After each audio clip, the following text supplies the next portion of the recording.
ao 5º episódio do Entre Mães no Espectro. Eu sou a Lilian. E eu sou a Roberta. Nós somos amigas e também mães atípicas. Esse podcast é um espaço para a gente compartilhar nossas experiências e aprendizados com nossos filhos. Eu, Lilian, mãe da Olivia, de 9 anos, e do Valentim, atípico, de 5 anos. E eu, Roberta, mãe do Arthur, de 14 anos, e João Paulo, atípico, de 4 anos. Se você chegou aqui com o coração apertado, respira. Você não está sozinha. Aqui a gente fala da real, sem perder a leveza. E o tema de hoje é... Me descobrindo mãe atípica. Esse episódio em específico, nós vamos abrir o coração para vocês. É um tema muito pessoal para a gente. Estamos falando sobre a nossa maternidade atípica, mas nós vamos falar muito do que mudou, o que a gente sentiu e dessa transformação que a gente sentiu, né, Roberta? Sim, porque quando veio o diagnóstico, né, logo o diagnóstico, aquele processo do luto, do filho perfeito, da expectativa da criança padrão, a gente fica anestesiada, corre atrás de tentar ver terapias, encaixar, né, como vai fazer, que terapias ele vai fazer. Os horários. Todos os horários, como é que isso vai ser feito, e a gente começa a ter contato de fato com esse mundo, né, das terapias, do mundo do autismo, ter contato com outros autistas, né? Então a gente começa a entrar, né, descobrir esse mundo, e isso traz muito medo e muita insegurança. Não sei se eu senti muito. Você quer falar também um pouco sobre... Eu senti muito medo, Roberta, porque o Valentim, ele teve a poda neural. E quando a gente entra nesse mundo, a gente pesquisa que nem uma louca, né? E eu li que ao longo da vida acontecem várias podas neurais. E como o Valentim sofreu aquela próximo dos 2 anos e foi muito grave, né? Ele teve muitas regressões. Eu falei, meu Deus, ele vai piorar. Esse era o meu maior medo na época, mesmo eu estando fazendo tudo isso. Na época eu já tinha ajeitado todas as terapias, já estava com os horários todos preenchidos, médicos, certo? Mas e aí, até eu conseguir tirar essa dúvida, conversar com o meu médico, eu falo, eu tô fazendo tudo isso, mas amanhã pode acontecer, ele pode ficar pior. Então eu ficava até frustrada de saber que às vezes eu não estava fazendo tudo, mas era um medo genuíno. De ter uma piora dele, de regredir o quadro, eu não nem pensei nisso, não consegui pensar nisso, mas o medo maior era como eu vou explicar o meu filho para o mundo, assim, como eu vou explicar o autismo do meu filho para o mundo, como eu vou adequar ele, como eu vou me adequar, como a gente vai explicar isso, né? Como a gente vai lidar com isso ao longo, né? Como a gente vai sobreviver esse processo das terapias, essa evolução vai acontecer, enfim, que é o medo que a gente tem até hoje, mas o medo que me pegou, a insegurança, era como eu vou explicar o autismo do João para o mundo, como a gente vai se adaptar a isso tudo. E isso é muito real, né? Porque a gente vê que acontece em muitas famílias tentam, não é que tentam esconder, as famílias não abrem o diagnóstico para todo mundo, mesmo alguns sinais estando claros, agora que a gente está assim, a gente tem mais contato, a gente consegue perceber muitas vezes. Não estamos aqui fazendo diagnóstico de ninguém, mas sabemos as famílias que estão na luta e muitas vezes não abrem tão claramente quanto a gente está fazendo aqui. E eu sei que é muito assim, muito corajoso da sua parte, eu sei que você sofre com isso. Sofro. Mas é isso, você abraçou e hoje você está aqui, você está lutando por um mundo melhor para o seu filho. Com certeza, porque a gente, né, eu falo, contar, fazer inclusive o podcast é uma maneira de adequar o mundo, né, trazer informação para o mundo para que meu filho tenha uma melhor qualidade de vida. Então é dentro desse movimento mesmo, né, pensando nesse meu medo, nessa minha insegurança, como explicar o João para o mundo, como é que o João vai conseguir. E também tem o medo esse medo hoje passou um pouco, eu não sei como é que tá para você, mas esse medo de será que estou fazendo tudo que posso por ele?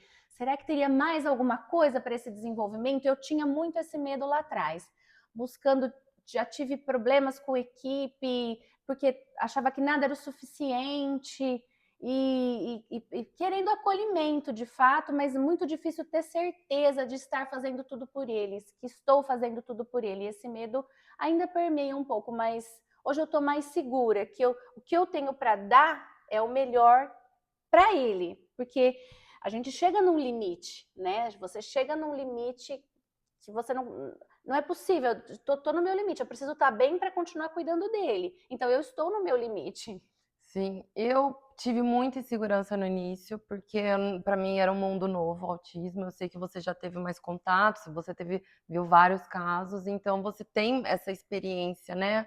Mas eu era muito, será que tem mais? Será que vamos pesquisar? E era uma pesquisa infinita, era uma conversa, era procurar mais profissionais, era saber se estava levando no melhor, até que achamos um bom, mas será que não existia um melhor que ele? E começamos a ver as melhoras dele. Então ele foi desenvolvendo, mas o que pegou muito para mim foi o dia que eu parei para pensar. Eu estou fazendo tudo. Hoje a minha agenda está lotada. A minha agenda não, a agenda do Valentim. Esse leve traz. Eu não teria capacidade física, mãe, de fazer qualquer outra coisa para ele. E também eu tenho que lembrar da minha outra filha. Eu não poderia. Então, assim, eu vejo que como mãe, hoje, eu estou fazendo o meu melhor. Eu estou entregando. Eu não estou fazendo nada meia boca. Eu estou 100% lá. Às vezes a gente está cansada, a gente mesmo assim levanta e vai. Mesmo assim, eu não faço corpo mole, mas é por ele. Então, isso me acalma um pouco, porque eu sei que eu estou fazendo. Sim, eu estou me movimentando por ele. Então, é o meu melhor, é o meu máximo. Isso que você colocou também do filho, do meu filho mais velho, do filho típico, isso é a culpa, né? Gera uma culpa na mãe de estar deixando esse filho em segundo plano, porque os nossos filhos atípicos, eles tomam muito nosso tempo, eles requerem uma atenção muito grande e gera culpa, porque eu já escutei do meu filho, inclusive, você não tem tempo para mim, é difícil, né? Mas ele fala às vezes num tom de compreensão. Mãe, você não tem tempo, você tem o João. Ele não usa me atacando, né? O Arthur. Mas eu sei que dói, porque eu sei, hoje eu sei o quanto a minha presença é importante na vida dos meus filhos. Sim, a Olivia já me cobrou, ela sempre me cobra, e eu sempre fiz questão de estar com ela à noite, principalmente, que o Valentim dorme mais cedo, então eu sempre despendi um tempo a mais para ela, mas essa cobrança vem muito, e eu acho que vem muito de encontro desse luto que eles viveram, porque por mais que somos mães atípicas, a hora que eu parei para pensar, eu falei, nossa, mas a minha filha também idealizou um irmãozinho que ia brincar com ela e de repente ela se vê nesse turbilhão todo. Então, eu sinto muito, vem a culpa, vem um sentimento de dó, um sentimento de querer abraçá-la e falar, filha, eu sei o que você está sentindo, mas também não sei como explicar o que ela está sentindo. É bem confuso, né? É bem A confuso. maternidade atípica já é muito confusa, a atípica misturada com a típica é muito confusa também para a gente conseguir passar para eles. Sim, eu falo que a maternidade típica, ela baixou um pouco das minhas expectativas, porque eu tive 2 filhos homens, né? Então, eu vivi muito com o Arthur as coisas típicas, né? Levar no futebol, ter os amigos, fazer parte do grupo de mães, enfim, e ver, né, a beleza do desenvolvimento normal das crianças. E com o João é uma outra realidade, né? Uma outra vivência dentro de amigos. Pelo contrário, muitas vezes dói você compará-lo com as crianças da sala, que são crianças típicas, e você vê que o seu filho está muito aquém daquilo. Então, às vezes só de você estar observando isso, existe uma dor ali que a gente tem que lidar internamente. E voltando na questão do Arthur e da Olivia, eu acho que eles vão passar desse momento, que é um momento mais crítico, que quer queira ou quer não, são 2, 3 anos de diagnóstico, o quanto também, apesar de doído, é enriquecedor você conviver com o diferente, né? Por mais que não tenha essa troca, que ela é tão gostosa, né? A troca de 2 crianças típicas, mas você poder olhar, você poder observar uma criança diferente, que tem um desenvolvimento num tempo diferente, você poder e amar esse irmão é legal, é bom também. Eu vejo que a Olivia mudou como criança. Eu vejo que ela aceita mais as diferenças, não que ela não aceitasse, mas ela olha com muito carinho crianças diferentes. Eu vejo ela muito assim, eles brigam o tempo todo, Como mas irmãos. ninguém pode falar nada do irmão dela. Ela é a maior defensora do Valentim. Eu imagino que seja assim com o Arthur também, né? Sim, sim. Então, a importância, ele faz questão de chegar, de cumprimentar esse irmão e ter o retorno desse irmão. E eu já, né, convivendo com a Olivia, eu já vi isso nela mesmo. Do meu João chegar e ela falar: ah, quer montar de cavalinho? Quer fazer? Então, ela, né, estão olhando para outra criança e convidando para brincar também. Isso é Sim. muito legal. Isso é muito legal. Então, a gente tem as dores e as delícias desse processo. Sim. Agora, falando um pouquinho das dores, eu acho que cada mãe tem uma válvula de escape, Roberta, e uma coisa que o pessoal daqui não sabe é que eu e a Roberta, a gente se conhece desde que a gente era pequena, a gente sabe quem é quem, mas de amizade a gente começou através de um esporte que nós duas amamos, Sim. que é a corrida. Pois é. E no caso de nós duas, virou uma válvula de escape absurda logo no início, e coincidência ou não, eu acho que não é coincidência, nós duas sofremos muito por isso e a gente descarregou um pouco no esporte, né? Sim, eu tive uma fratura por estresse no pé, e você... Eu tive na minha perna, né, na minha tíbia, eu tive uma fratura também, porque isso passou a ser uma maneira de eu descarregar todas as minhas tristezas, as frustrações desse diagnóstico, e comecei a correr muito intensamente. Que nem uma louca. Pois é. Qualquer horário eu tava lá. Porque eu tinha uma brecha de não estar com o filho, estava correndo demais, e eu usando isso como uma válvula de escape. E me machuquei também, fiquei de muleta, né, então misturou, né, as dores, todas essas dores aí. Eu acabei misturando esportes e a minha lesão foi um pouco por conta disso, mas também era o tempo todo, eu não parava, era uma agitação, era jogar uma coisa de manhã, correr à tarde, era uma loucura. Então era assim, estar com as crianças ou estar fazendo algum esporte. Isso não é nada saudável. Não. E a gente sabe que pra gente foi assim, mas para outras mães existem outras válvulas de escape. Sim. Que a gente reconhece também que o quão difícil é para todo mundo, né? É difícil estar com a gente mesmo. Então a gente quer coisas que nos deem prazer. Então muitos vão compulsão alimentar, outros acabam não comendo, né? Porque também não vê prazer naquilo, não vê tempo. A bebida também, depressão, né? Aquela dificuldade de ir para frente com o filho, de buscar, porque a tristeza é muito grande.